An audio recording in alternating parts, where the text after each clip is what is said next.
Hello and welcome to this course on financial modeling. In the previous videos, we have learned so far the theoretical aspects of how we do the financial modeling. So we will be starting with covering up a new business setup where we're going to be looking at step by step. How do we plan the business? What are the different financial models that we will be using? We will start developing them together in this Excel file. So as you can see, it's a blank Excel file which we are going to use so that we can learn from here. The first step that we saw in our previous videos was to understand what kind of business that we want to use. Usually you will have a business idea in your mind, or you might have already thought of it in terms of a business model which we have discussed in the past. So we're gonna be starting looking at that. So assuming you have already made a business plan, you already have think about it. Let's say you are going to do a business of a restaurant, right? So you will be creating a restaurant in maybe a downtown market, which will be you have not finalized yet whether it will be in a downtown, whether you will be paying the rent or you will be owning the, you will buy the shop. You are still making a decision, but a few things have been finalized, means the market choice, who are going to be the market. So the first thing that we always have to do the in the building is, as we learned, is start with an end, right? So what is the start with an end in this case? So we are going to evaluate where we should be starting the business and whether the idea that we have is going to be making a sense or not. So basically what we want is a P&L. So we will be starting with an end in our mind. So where we will see, okay, the P&L, since we don't have a location finalized yet, so means we want to know the year one or maybe a year 1 to year 10 prince P&L, where where we want to compare two locations or maybe three locations. So we can say, okay, let's look at the year one first so that we can really understand, assuming the business will grow in the similar way. So it's a location one, year one, location two, year one, location three, year one. This is what the information we want. So we want to know the revenue. What would be the revenue? What do we want to know? The cost. What would be the cost of operations? Maybe we want to know the proper rental or property cost, or whatever other fixed cost in these locations. We want to know the profitability, and we want to know the capital investment. Here we want to know the ROI of the capital. So you maybe say, okay, we don't want to know the year one only, because let's say that we want to know the year one to year five in total.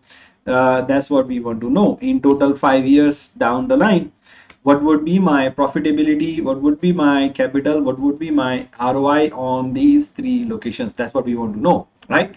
ROI will be, we will be calculating based on the return, based on the capital ROI. So based on the discounting factor, or what would be the return on our investment on a present value basis. So we want to know about this, right? So here we have an end in our mind. This is what we want to start with. This is a very simple model. We have not fill up anything. So here, let's say now we need to understand what would be the capital investment in location 1, location 2, location 3. What would be the fixed cost in these three locations? What would be the cost? Will there be any difference in the cost of operations? What would be the revenue implications, right? So first, let's start with the beginning, means the revenue.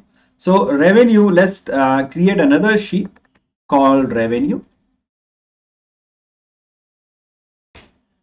right? Let's say the revenue here, Revenue will depend on the market segment that we have, the available market in these locations, and it will be based on how much we are able to capture in these markets and what would be the paying capacity of these different markets. So it can be different, right? So the maybe the location one here we can say is a downtown market where the rent the amount is available on a rent. So you can say the mode of operations, mode of ownership, right? Location.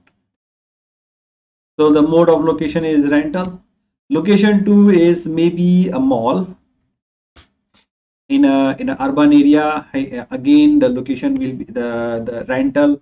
It will be on a rental basis, and then maybe is a residential area where you will not be able to buy it on a rent. Basically, it's your house, and you don't have to pay a cost. Own house. So it's the capital, or maybe you can say, okay, for the hypothetical reason, we can say the rental is not available here. We may have to buy it out. So, or you may have a choice to have, let's say, buy it in these in any of these locations.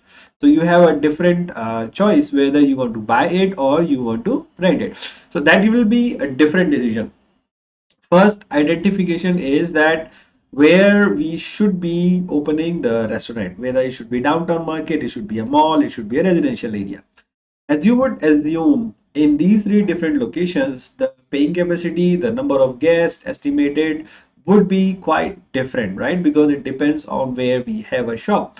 So first we have to understand our market. So the residential, so the restaurant that we have in these three locations. So again, location, you may want to link it. So here again, as part of our best practice, usually you want to name this cell as location 1. Now, why you call it location 1? When we were discussing in our previous video, we were saying that usually you would name the range, you would name the cell so that you can actually use it in the future. So here, if I say location name, I do not need to link it with the cell. What I just say is equal to location 1 and it will come automatically. Sorry, it's location 1.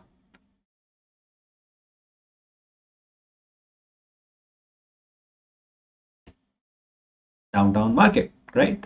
So whatever is in that particular cell, it will come automatically. And you would say it's a location 1, means we know it's a location, it's the first location. You don't have to link it. And another way to do it is we can link it back. Say, okay, it's this link, means in this link. So we can if you link it like this, whether without putting a name range, you would link it and then you can say, oh, it's a P&L C1. So what is P&L C1? It's a location 1, location 2, location 3, or what it is. Similar way, when we are linking with the price, with the revenue, with the quantity, with the customer, we have to specify what it is. So the good way is, the better way is, we name this cell as location 2, right? So here, when we are saying this, next time we are going to link it, it will become location 2. So here is now location 2, not location 1 anymore.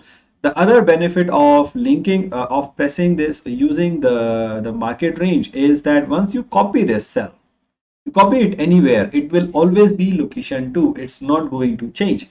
In the other way round, if let's say you are linking with the location 3,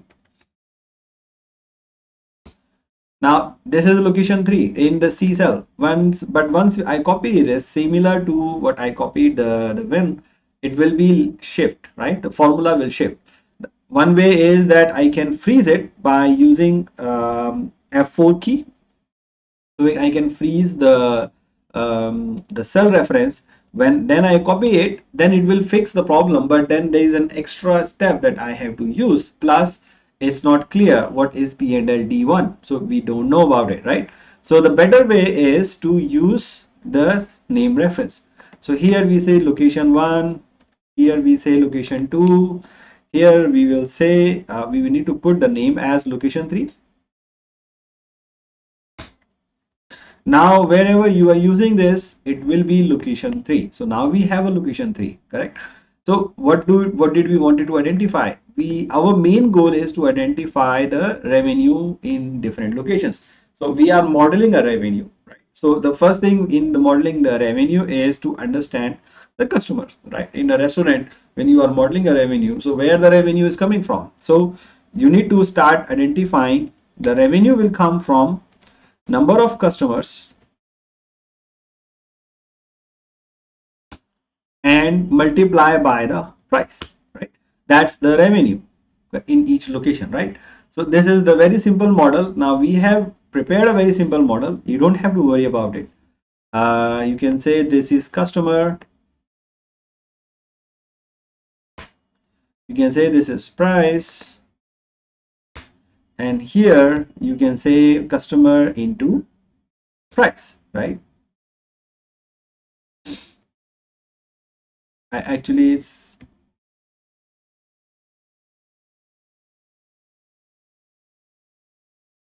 customer into price. It will automatically leave to the next until the destination. You, for using this formula, you have to remember that the range for both is has to be the same. So whenever you are now putting it, let's say I have 4,000, I'm able to get 4,000 customer and I will be able to charge $2, you will get 8,000. If I'm able in this location, I may be able to get 5,000 customer in a year, or in a 2 year, in a 3 year. Usually you want to do it by the shortest period, which is you cannot estimate in 5 years, right? What you can estimate is per day customer, per month customer, or on a weekend customer. So this is how we will break it down. We will be looking at it in a bit more details, just explaining you the process here. So here now the benefit of using the formula, as you will see, is customer into price, right? And now you will be able to see that we are understanding how the revenue is calculated, correct? So this is a revenue. So now in order to understand how many customers we are going to get, we will need to break it down into first is how many customers are available and how many of them we will be able to capture,